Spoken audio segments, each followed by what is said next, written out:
व्यासनगर पौर परिषद Vyasdev town hall ठारू Jajpur road गोष्ठी स्वास्थ्य केन्द्र पर्यंत कोरेईर मान्यवर विधायक तथा जाजपुर जिला योजना बोर्डर अध्यक्ष श्रीजुक्त आकाश दास नायक को एक विशाल मोटरसाइकल शोभायात्रा कर्मी माने शिलान्यास स्थल को पाछुड़ी नहीं।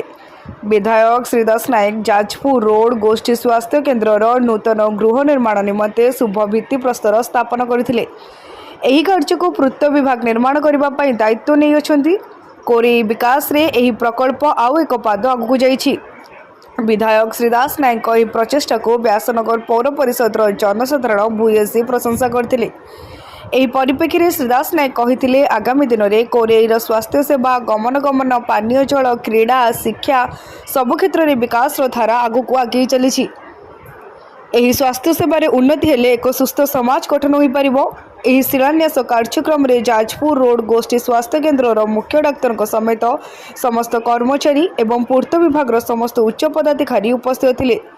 सम्मानित अतिथि भावे व्यासनगर पौर परिषद अध्यक्ष श्रीजुक्त सुभाष चंद्र बल एवं 18 नंबर वार्डर काउंसिलर श्रीजुक्त भरत ओझा समेत प्रमुख कर्मकर्ता माने उपस्थित थिले।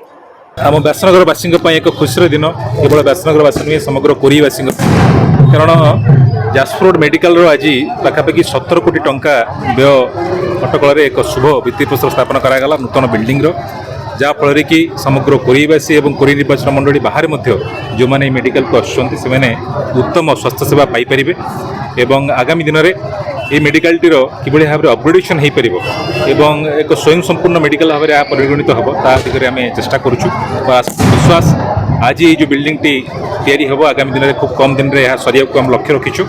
यह निश्चित भाव में हजार हजार संख्यक जनसाधारण रोगी मैंने उपकृत हेबे। जाजपुर व्यासनगर ज्योति प्रकाश भूया रिपोर्ट तीर्थक्षेत्र लाइव।